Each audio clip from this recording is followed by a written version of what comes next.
தொல் பழங்காலத்து குடியென்ற பெருமையும் தொட்ட இடமெல்லாம் துலங்கி நின்ற மகிமையும் நிரம்பிச் செழிப்பது தமிழினம். வீரத்தால் நிலமிழந்து வெற்றியால் உலகளந்து சரித்திரச் செப்பேட்டில் பொறித்து வைத்த பல்லாயிரம் வரலாறுகளுக்கு சொந்தக்காரர்கள் நாம். நேற்று பெய்த மழையில் இன்று பூத்ததல்ல எங்கள் பண்பாடு. கீழடி மண்ணில் இருந்து கிளம்பி புறப்பட்ட தமிழ் தொன்மை கேட்டு சில தொடைகள் நடுங்கின. தொன்மை தனது தொடர்ச்சியை காட்டிய போது எங்கள் தோள்கள் நிமிர்ந்தன.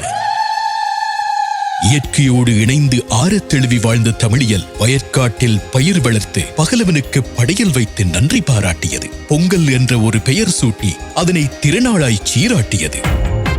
பால் பொங்கிச் சரிய மங்களத்தை வரவேற்கும் மக்கள் எங்கள் வாழ்வென்றும் இனிதாய் செங்கமல திருமடந்தை அருளாசி நிரம்பச் சிறக்கட்டும் என வேண்டி பொங்கி சூரியனுக்கு படையலிடும் சீர்மிகுந்த நன்னாள் தமிழ் பொங்கல் எனும் பெருநாள்.